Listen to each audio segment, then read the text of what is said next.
There we go. We good now? All right. Everybody, this is Jamie Commercial.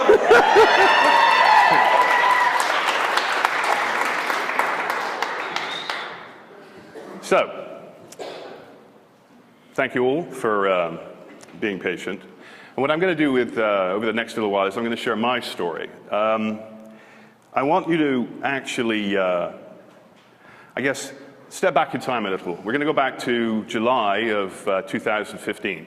Because one of the things I've learned about storytelling is you're supposed to sort of jump straight into the interesting parts. So I'm going to skip all the preamble, because my story really started somewhere around the tail end of 2014, but it didn't really get too interesting until about July of 2015.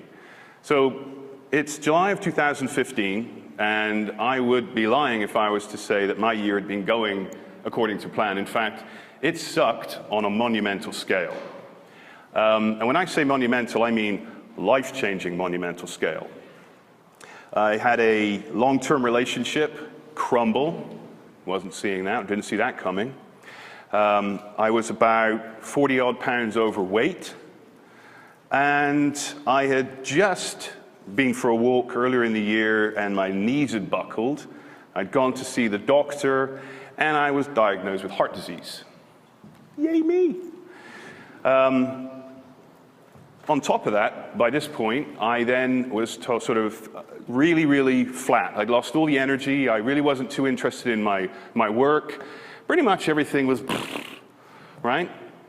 So I thought to myself, what does any sane person do when they've lost the relationship, their love for life has kind of gone down the toilet, and they've just been told they're a dead man walking? I thought, I need to hit the life button that says pause, and I thought, forget that. I'm not going to do what perhaps any sane person would do, and I decided that I was going to go traveling, take the rest of the year off, and go find myself. Let's see if I can get this clicker working. Really? In Thailand, no less. And you know what they say about Thailand? What happens in Thailand stays in Thailand. Now understand, I've just stepped away from a first world country that has excellent health care.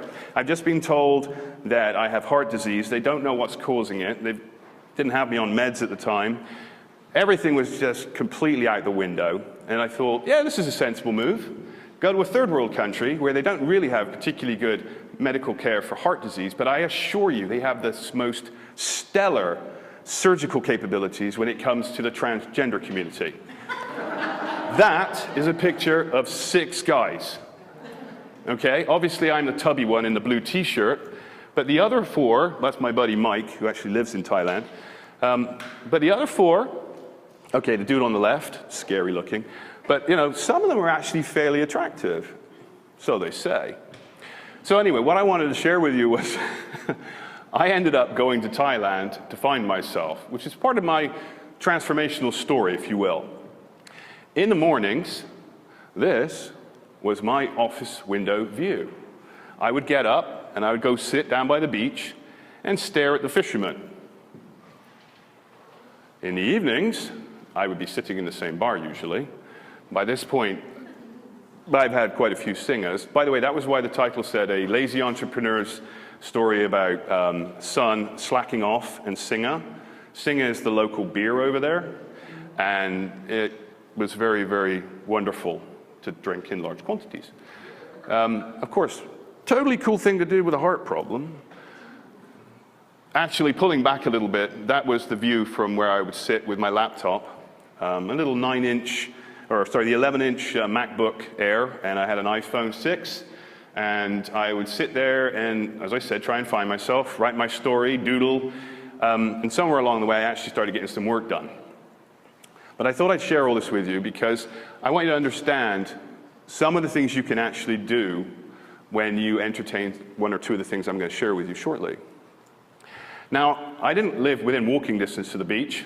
Understand I'm wearing a t-shirt, jeans, and t-shirt, flip-flops, and shorts all day long. Already made an incredibly smart move going to a country with insufficient health care. Loving the beer. And I decided to ride around on the company wheels, which No helmet, protective gear. Anyway, I'm a trained motorcycle rider, but still stupid. But it was loads of fun.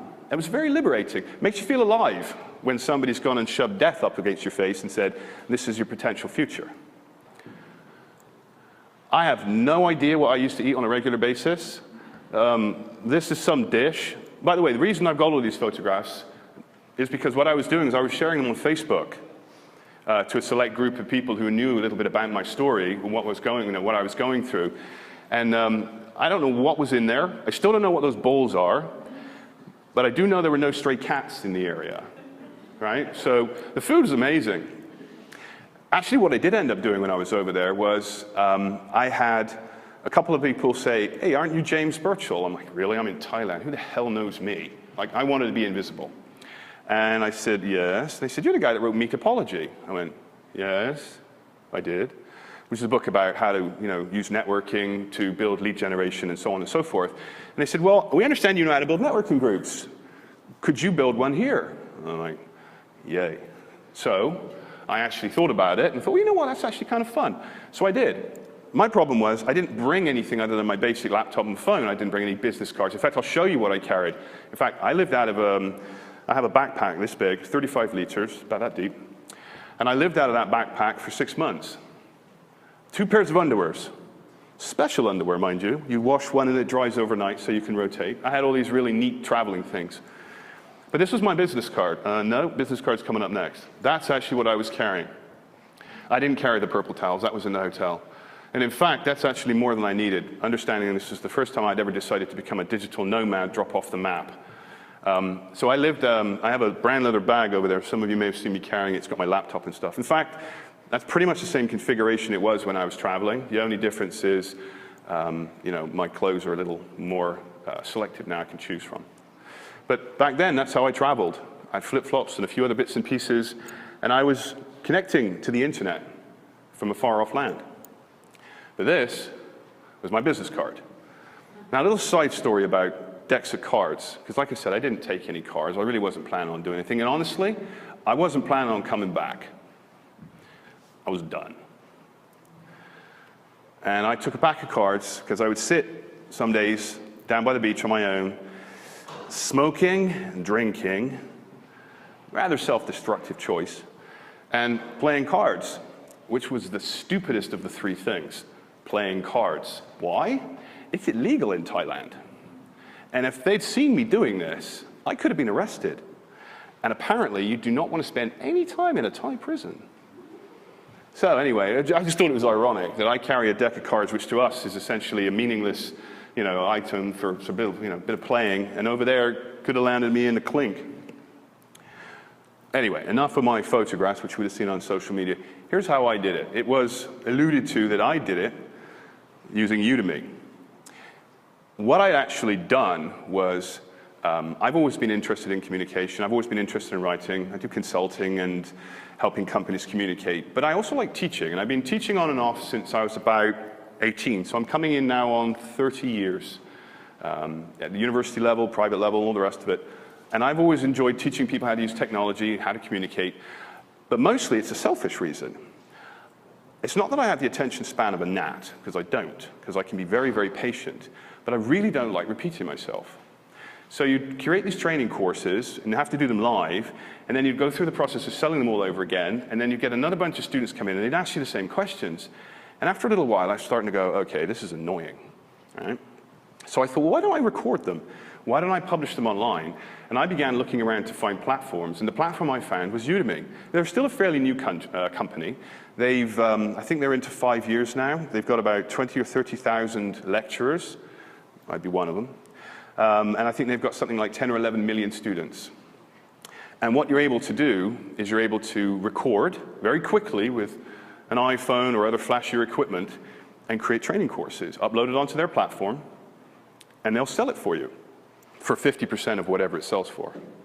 Okay? So I created and published a variety. Now, at one point, I think I had 12 on Udemy. Udemy isn't the only platform I used. I was also selling books on Amazon. I was also publishing content, and sometimes just repurposing the content and putting it onto places like Gumroad, and anywhere I could find a platform, anywhere that I could share the content without actually having to do the work to sell it. Because understand, I'm in Thailand at this point. I'm connected to the internet by, you think some days we have crappy internet over here in Canada? You should try third world country internet. So I had to get my iPhone unlocked. That was fun, dealing with Rogers. They didn't want me to, allow me to take my SIM card out so I could go and plug another SIM card in. So if you're ever traveling and you decide to, do something like this, it's not for the faint of heart, but it is fun. Then you'll need to get your phone unlocked, and then you can switch your SIM card out. They only charge $50, but when I was in Thailand, I got a new SIM card, got a data pack. As long as I could connect to the internet, I was golden. I think I used Skype for phone calls to tell the few people that I cared about where I was and what I was doing. So why did I pick online courses? You get a lot of people who say, well, you could do the whole ebook thing. You could publish and sell on Amazon. Yeah, you can. And what I learned was, I'd written a book. In fact, I wrote 3 back-to-back bestsellers which I published onto Amazon, and I'd figured out how to market them and how to sort of get them into some traction. So I actually, officially, because you can't game it really, although they've found some loopholes since, which is wonderful, but you can actually sell quite a lot of books. I mean, I sold thousands and thousands of copies, which by any definition is usually bestseller status. So they were checking the boxes, I was getting bestseller status. But these books are selling for like $1.99, $2.99, $3.99, and even if you get 75 or 80%, you're making $2 a copy. So maybe I made, I don't know, $5,000, $6,000, $7,000 selling these books. Yay! I wasn't going to cover it.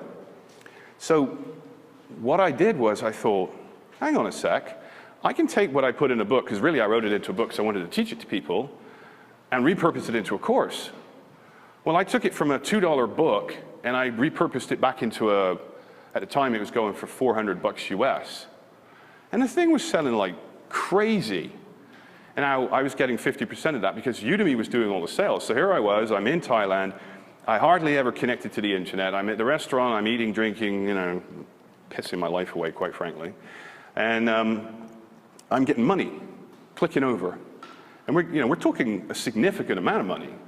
And I know at some point someone's going to ask me how much, and I have an answer for you, but we'll get to that.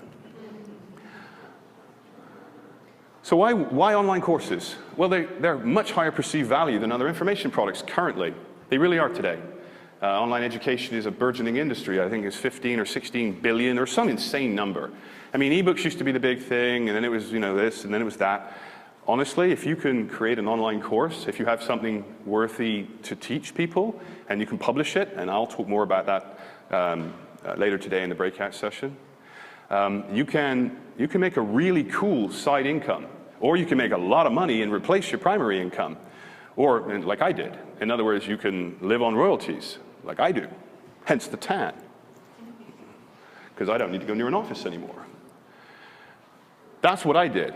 I took an ebook, and you can take anything you've ever written or created, you can charge at least 10 times more. I mean, I charge something like 200 times more, which sounds obscene, but it's not, because when you actually teach, you're using a multimodal approach to the training. You're using video, you're using audio, you're using quizzes, you're interacting with your students. It's a much, much better way to impart knowledge rather than just a book. Quite frankly, what I did was I actually included the book in the training course. Gave them both. I love passive income, recurring royalties. I created that book. I created most of my courses a little over a year and a half ago, and they're still selling. And that's kind of important. I talk more about that later as well. The concept of creating evergreen or in high demand courses, because you don't want to create something that is really, really popular for a while, because it's quite a bit of work putting these things together. I mean, it's much better to create something that just has a steady demand, just keeps chugging along. That is the part I love. So I'll create a course, it starts to sell, it adds X amount of dollars to your monthly revenue. You go publish something else because you have another idea for a course, and then it starts to sell. Now your revenue's jumped up again, and this is the same amount, usually every month. Like I said, at one point I had 12 courses. And if you are clear on how you create your training, This is a social media platform, by the way, Udemy. It's a ton of interaction. So you can really talk to your audience. You can really build a community. And you can really find out what they want.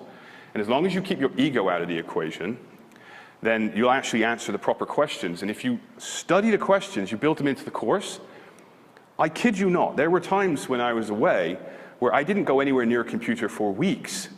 Now, you'd think that there was going to be a backlog of questions from students, and students all being up in arms going, yeah, I can't talk to you about it. Nope.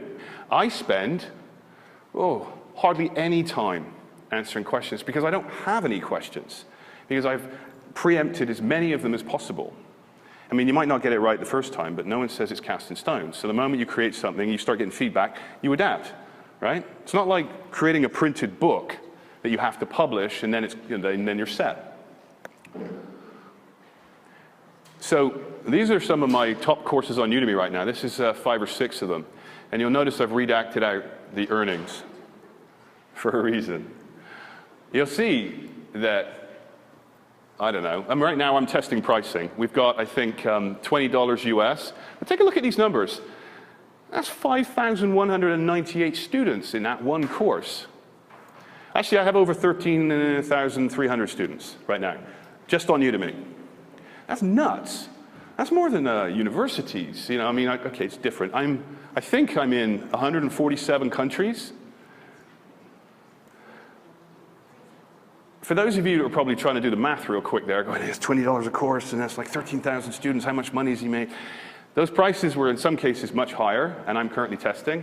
Some of those courses were selling for I think it got at one point, it was like $399. I think the highest I ever tried was $499 US.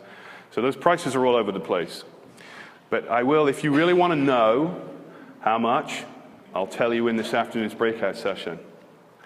Because I want to teach you more about how you can do this. However, here are some metrics I can share with you, or will share with you. As of a day or so ago, I had 13,329 students.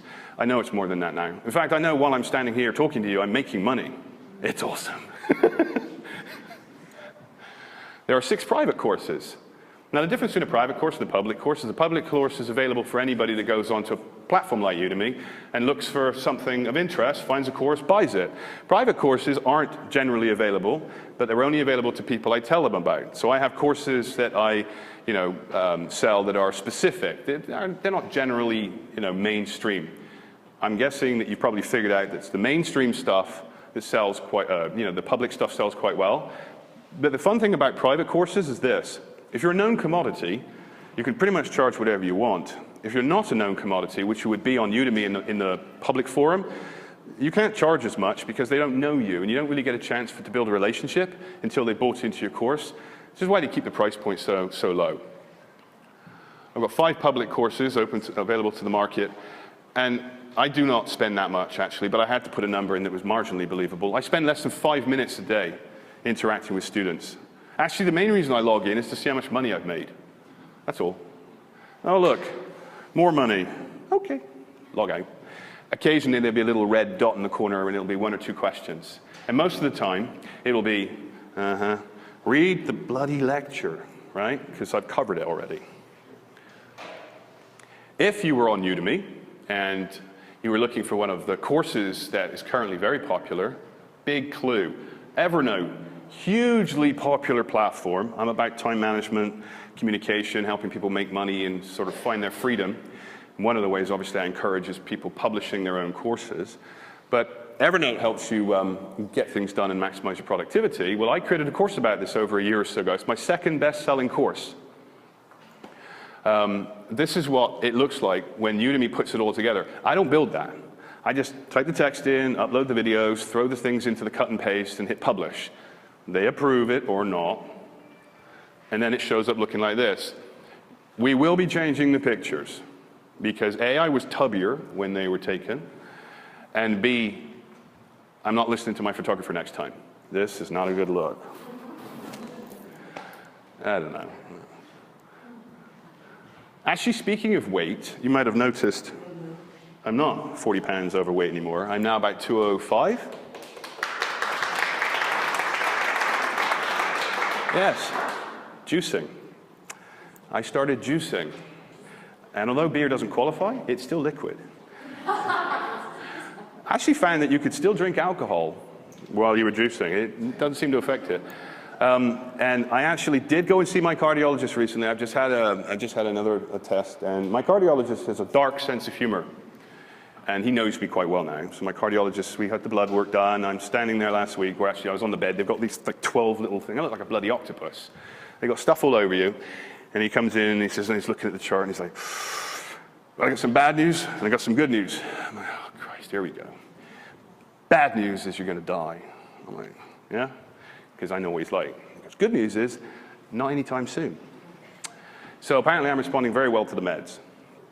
And the exercise doesn't hurt. And I'm not smoking and not drinking as much. Well, I hardly drink at all now. Which is why I've got the weight down and I'm standing before you today. Which is why when I say I'm grateful to be here, I actually mean it for real. Not, you know, in some offhand kind of, oh, this is cool, I'm on the stage. I'm actually grateful to be vertical and above ground. So I think I just hit the wrong button. Now, for those of you that say, well, this is great, maybe you had really expensive studio equipment, maybe you produced incredibly tough to, you know, produce courses. Well, no, not really. This is what my studio looked like. I took something like a camera that you see over there, just a regular camera, and I stuck it in front of, actually it's more lit than that, but I stuck it sort of like where the mic is, and I'm sitting at my desk, and I've got some lights around me, and I just started talking. Naturally, I had some structure, I had my material. I wasn't using a teleprompter or anything. Some people absolutely believe you need to use teleprompters and script everything, but I find I sound like a robot when I do that. So I just started sitting in front of a screen and talking. And initially, I had a really hard time knowing where to look, because there's a red dot on the front of the camera, and that felt really alien to me. So I took a small furry creature, and I taped it to the top of my camera. I like frogs, okay?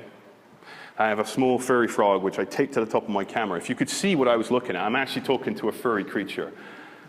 I don't know, it's my process, you know?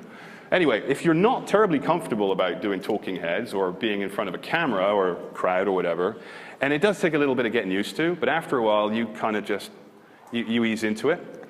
You can always do screen capture. And that is a screen capture video straight off my laptop. You can run a piece of software that captures the screen. I'm not going to ask you to show hands or anything, but you know you've got things like PowerPoint and ScreenFlow, if you're on a Mac, essentially a presentation software. Most of those presentation software programs allow you to capture the presentation. They actually record it, and you can narrate, so you can even overlay audio. It will actually spit out a video file, so you don't even need to buy screen capture software, which is dirt cheap anyway, and there's tons of free ones out there. But if you're uncomfortable on camera, you can do things like this. Speaking of a full list of what you might want, I'm going to explain in the breakout session, for those of you that want to pay more attention to the idea of maybe creating a second income, or maybe even replacing your first job and being able to tell your boss to go fly a kite, I will be covering that this afternoon. In fact, what I'm going to do is I'm actually going to take you behind the scenes, and I'll log you right into my Udemy platform. You can see exactly how much I've made. You can see what's going on. I'll find out exactly how much I made today. Then I'll walk you behind the scenes in my Teachable. But more importantly, I'll also show you how to pick and choose profitable course and training ideas. Because it takes a little bit of work to produce one, not as much as you might think, and it doesn't really require a ton of technical equipment, because I see most of you have smartphones, and if you've got those in the last year or two, they do high-definition video. The only thing you'd probably want to get your hands on is a mic, just a wired mic that plugs in so that you've got better sound, so it doesn't sound so roomy. So I'll be covering that. There's a few other things I'm going to be covering this afternoon, but for now, let me talk about Udemy, or rather beyond Udemy. I went past Udemy, and I started using another platform, because Udemy is, as I said, a fairly new platform, and they keep changing the rules. I wasn't being particularly, I didn't really care too much what was happening while I was away and traveling. I was, in one of those, shall we call it a mildly self-destructive cycle. So I really didn't care with my eggs in one basket. But if you were making the bulk of your revenue from one source, and I was, then if Udemy had decided overnight that they weren't going to keep paying me anymore, I would have been really hooped. So I thought, well, I need to actually get onto my own platform. And I did some research. And back then it was called Fedora, the hat. And then they renamed themselves recently Teachable, which I think is a much better brand name. Teachable is very much like Udemy, but it runs on your domain. You get the course information about your students. Udemy doesn't let you do stuff like that. Udemy says they own the student metrics. I have 13,339 students, and I'm not allowed to email them on a regular basis unless I do it one by one. The hell with that. So I've been building myself out and putting my materials on my own website. So if you go to jamesburchell.com, you'll see what Teachable looks like. That's the landing page, so you can enroll in the school at no cost.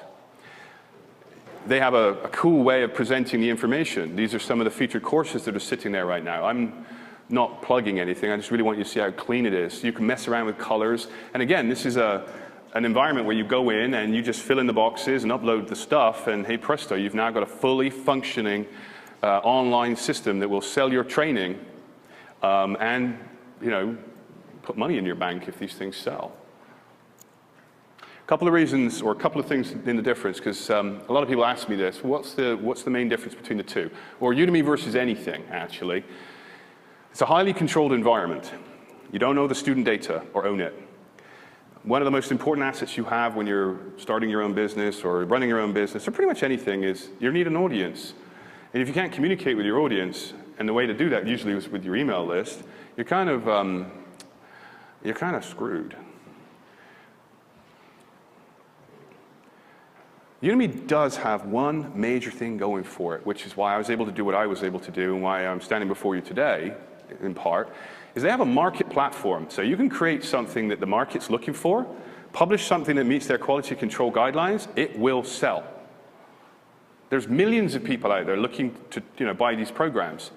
You know, some days I sell 12 copies of one course, some days I sell 5, you know, it's I really wish I could get my machine to like make a cash register sound, but I haven't figured out how to do that yet. But it has a marketplace. So they do all the heavy lifting. You can just be a publisher and you can just create cool content that people want to consume and you make money. Teachable is a similar platform. There's free versions. You get more stuff if you pay for it. I'm on a paid version. I think I pay $100 a month for it. It was well worth it. You can control everything and do everything. Udemy forces you to create courses of a certain structure. And for instance, it has to be predominantly video. You can't use too much of this or too much of that. It has to have certain light and sound and so on and so forth. When it's Teachable, it's your platform. If you want to create a training course that's all made out of PDFs, you know, ebooks and audio, you can do it. You couldn't do an audio-based training course on Udemy. You have to have video. I use both now. Udemy is sort of the beginning part of my funnel. It helps me capture attention, build out my audience, and then what I do is I let them know I exist on my branded domain name, and I can bring them over slowly and carefully, because Udemy is incredibly protective about their data. I recently got a slap on the wrist. They didn't like my email. They said I was, what did they say? They said I was talking about discounts, and in fact I wasn't, so yeah. They're a bit twitchy about that. How much time do I have left? About 5 minutes? Okay. I wanted to give you guys something so you could actually experience what this is like. And I thought the simplest thing would be to give you one of the courses so you can log in and you can look around and experience what it's like to consume one of these things. If you've already experienced these things, that's great. But that course is selling for $99 US. But if you use the code TweetStock2016, you can have that course for free. All right? But it gets better, and there's more. If you remember that code, TweetStock2016, you can use it on any of the courses that are existing on my site right now. Now, they're not all free. I do this for a living. But you will see many of the courses are highly discounted. Some of them are 80 or 90% discounts. I think one or two of the courses, now they're not all going to be of interest to you, I get that. But if there's anything there that you saw, if you throw the TweetStock 2016 code in, you'll see whatever it's going to be discounted down to. But there is one small catch. You've got to use it by the end of the month. All those codes across the entire thing, you've got a week today, okay? And then it goes away. Gonzo. So, what I'd like to do this afternoon, for those of you who want to come and see and learn more about how to do this, I'm going to take you behind the scenes. I'm going to show you how all this connects. I'm actually going to show you how to use, at a high level, we only have about 45 minutes, I think, this afternoon. I'm going to show you how I use Udemy and Teachable. I'll talk to you more about the pros and cons. That one, if you do nothing else, that one is important. Because creating anything is a labor of love. It takes time, and it requires energy, money, and so on and so forth. If you go and create, I see it all the time. Oh, I've created this great course. It's got the quality control. I've got the video. I've got this. I've got that. I'm not making any sales. I'm like, what's it about? Oh, underwater basket weaving. Really? Who the hell cares about that? I'll teach you the 3 pillars that you need to be talking to. I'll teach you the currencies that you need to be considering. I'll tell you now, actually, the 3 currencies, actually, I can only remember 2 of them. Damn it. Anyway, one is time and the other one's money. If you can actually show an individual how they can save either one of those, you've usually got their attention. If you can package it up in a course that you can teach to a person in under 2 hours, by the way, there's a trick, there's a tip there. People don't like buying 8 to 12-hour courses. Keep your courses focused. If you create them, keep them 1 to 2 hours tops, and then you're golden because people can consume that. And then they get the results, then you get the reviews, then you go up in the rankings, then you get to sell more, and around it goes. And finally, I'll show you my lead capture and convert sales funnel design. I had originally written, I will show you my super secret lead funnel, because nobody actually really gets to see it. And I thought, well, if I'm going to share it, it's not really much secret after that. But it's also, it's actually pretty cool. It works really well. I'll be showing that, and I'll be giving you my entire equipment list. I will be showing my sales revenue, so you can all go, oh, really? You made that much money? I wouldn't mind doing that. It's a full-time income. It's a full-time income. Let's put it that way. For some of you, it might be a low full-time income, but bear in mind, this is a side income. If I have done anything today, other than maybe make you feel sorry for me for a smidgen, but I'm fine, really. I'm good now. I would hope that you would take from this the fact that you've all got a story. More importantly, you've all got something to tell and something to teach. It is currently one of the most popular ways to sell your services and your information online. Also, by the way, if you give them away, massive lead generating opportunities, because it establishes you as a credible expert.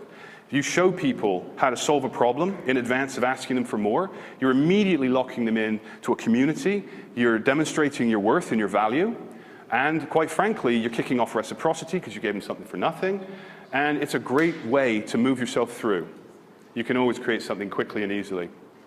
So I would simply say, if you have an idea for it, go for it, try it. I would absolutely encourage it, and I will be training how to do that in the future. I believe I'm putting together a course on actually how to create courses, very meta if you ask me, a course on courses, called Coursepreneur, but I don't have that nailed down yet. But you now know how to get in touch with me. You got any questions? I think I have 2 minutes left. No? Wow. Well, thank you very much for listening.